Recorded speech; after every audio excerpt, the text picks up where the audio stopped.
Imran Khan come back کریں گے؟ دیکھیے سیاستدانوں کے بارے میں frankly I better not comment, کیونکہ عام طور پہ کہا جاتا ہے فوجیوں کو سیاستدان پسند ہی نہیں ہے. ٹھیک ہے، فوج سمجھتے ہیں ہم بہت سپیریئر ہیں، ٹھیک ہے، ہم ہی سب کچھ ہیں، سارا کچھ. یہ الزام ہے نا ہم پہ اوپر. جی سر. تو الزام ہے کیوں؟ پہلے یہ بات انٹرسٹنگ آپ کو بتاؤں. جی سر، یہ واقعی کلیئر ہونی چاہیے سر. جو الزامات ہیں مطلب بلا وجہ کے جو ہمیں سننے کو ملتے ہیں، یہ کیوں سر؟ دو الزامات میں آپ دو الزامات کی میں پیش کرتا ہوں. جی سر. سب سے پہلے تو یہ کہ جی فوجی سمجھتے ہیں کہ ہم ہی بیٹر. فوجی یہ نہیں سمجھتے، فوجی یہ سمجھتے ہیں، اور فوج کو سمجھنا ہی چاہیے نا کہ ہم ملک کے دفاع کے لیے جان قربان کر دیتے ہیں. ایسے ہی ہے، اسی لیے فوج تیار کرتے ایسے ہی ہیں. ہے. فوج یہی سمجھتی ہے. اور جہاں پہ ان کو اس نظر آتا ہے نا کہ یہ لوگ مطلب ہے ان کے جو مقصد ہے کہ ہم ملک کے دفاع کے لیے کہ تھوڑی بہت کمزوری کی نظر آتی ہے تو اس کے خلاف کھڑے ہو جاتے ہیں. فوج بولنا شروع کر دیتے ہیں فوج، یا ان کی سوچ ایسی ہوتی ہے. یہ نہیں سمجھتے کہ بھئی خدا نخواستہ باقی پاکستان پیٹریوٹک نہیں ہے. کوئی جنگ، کوئی فوج نہیں لڑ سکتی جب تو قوم جنگ ایک قوم لڑتی ہے. ٹھیک ہے، 65 آپ دیکھ لیجئے پوری قوم لڑ رہی تھی تو پاکستان کو اللہ تعالیٰ نے بہترین کامیابیاں عطا فرمائی. 71 میں صرف فوج لڑ رہی تھی مغرب میں، تو آپ نے حالت دیکھ لی کیا ہوا اس. تو فوج کو یہ پتہ ہے. اور پھر فوج آپ میں سے ہے نا، آپ کا بھائی فوجی ہوگا، میرے مطلب بیٹے بھتیجے فوج میں ہیں. ایسے ہی ہے. تو فوج تو آپ کی اپنی ہے نا. تو جب تک پوری قوم نہیں لڑے گی فوج نہیں لڑ سکتی. ایسے ہی ہے. اس لیے فوج کو بڑا کلیئر ہے اس چیز کا. باقی جو آپ کے اوپر الزامات لگانے والے بہت ہیں. دوسرا بڑا الزام لگتا ہے فوجی جرنیل کھا گئی سارا کچھ. یہ تو مجھ سے کسی نے پوچھا تھا کہ بھئی وہ بھی ان کو غصہ تھا. وہ یہ جو گریڈ 17 کی جو بچیاں یہ کو آئی ہوئی تھی، تو مجھے انہوں نے کہا کہ آپ ان سے بات چیت کریں. انہوں نے کہا جی فوج کھا گئی، یہ کر گیا. آج کی بات نہیں، شروع سے چل رہا ہے. سیشن ایک ہو رہا تھا مطلب. میں بات کروں 87 کی بات کر رہا ہوں. اچھا، یہ سر تب بھی یہ اس سے خیال پہلے تھا؟ بھی یہ تھا جی. ٹھیک ہے جی. ہمیں تو یہ لگتا تھا کہ یہ بھی 2018 کے بعد. نہیں یہ اس وقت سے نہیں. انہوں نے کہا یہ آپ اسٹاف کار میں پھرتے ہیں فلان لگا کے، اتنا بڑا گھر آپ کے، سارا کچھ ہے، یہ کیوں آپ کے لیے؟ میں نے کہا میں as a division commander GOC میری ایک ذمہ داری ہے کہ یہ 15 سے 20 ہزار فوج جو میرے انڈر کمانڈ ہے، میں ان کو تیار کرنا ہے. ان کو تیار کرنا ہے کہ میرے حکم پر یہ اپنی جان قربان کر دیں. ان کو بھی پتہ ہے کہ میرے حکم پر جب یہ جائیں گے حملہ کریں گے، ان میں سے بہت سارے شہید اپنی ہوں گے، جان قربان کر دیں گے، بہت سارے زخمی ہو جائیں گے. مجھے بھی یہ پتہ ہی ہوگا. میں نے بھی حکم دینا ضرورت پڑے گی، انہوں نے میرا حکم ماننا ہے. اور وہ کتنی جذبے سے میرا حکم مانتے، جتنے اچھے جذبے سے حکم مانیں گے اتنی میری کامیابی ہے. بے شک.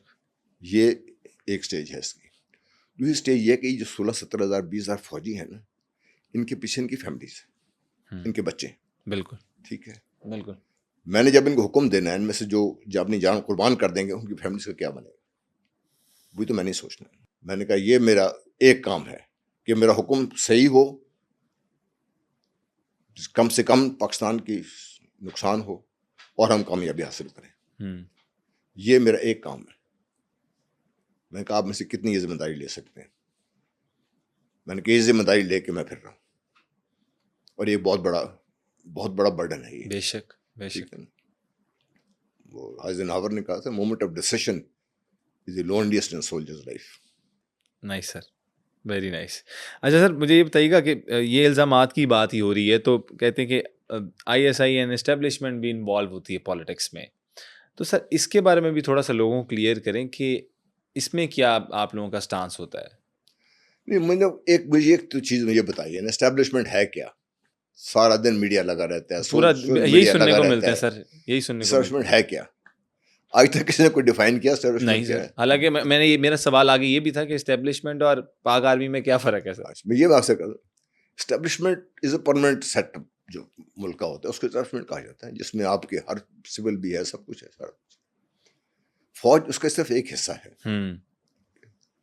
نمبر 1. نمبر 2، اسٹیبلشمنٹ اگر ملک کی بہتری کے لیے کچھ کرنا چاہتی ہے، ان کے فیصلے غلط ہو سکتے ہیں، لیکن ان کا مقصد ملک کی بہتری ہے، اس کے لیے اسٹیبلشمنٹ آپ کے کیا خیال امریکہ میں اپنا رول پلے نہیں کرتی ہے؟ بھارت میں نہیں کرتی. بھارت میں بڑا واضح تھا جب جنرل کیانی نے کہا کہ ہم یونیلیٹری سیشن سے وڈرا کرتے ہیں، بھارت بھی وڈرا کر لے.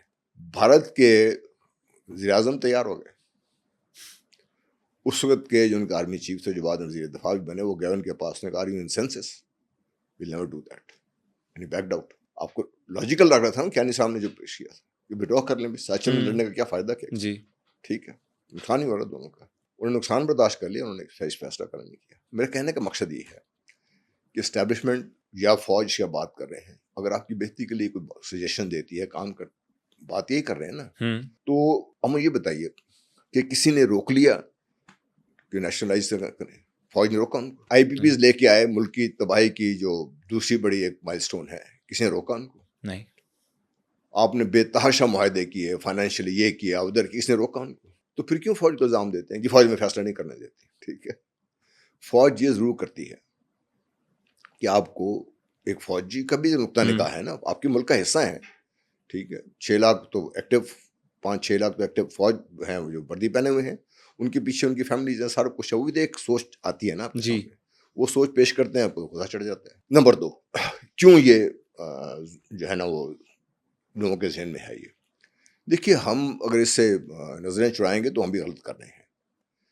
ایوب خان نے معاشرہ لگایا نا, اس کے بعد یحییٰ خان آئے نا, ضیاء الحق بھی آئے نا, جرمن شرف بھی آئے نا, تو اس وجہ سے ایک ہسٹری تو ہے نا ہمارے پیچھے. No doubt. اب ہسٹری کو لے کے ہم آگے چلتے ہیں. ہمارا ایشو یہ ہے کہ ہم بڑا کم سوچ رکھتے ہیں. میڈیا سارا ذوالفقار بھٹو نے بڑا کارنامہ سر انجام دیا, انہوں نے نیوکلیر پاور بنانے میں رول پلے کیا, نو ڈاؤٹ ان کا بہت بڑا رول ہے اس میں, لیکن یہ اس وقت سے کام شروع نہیں ہوا.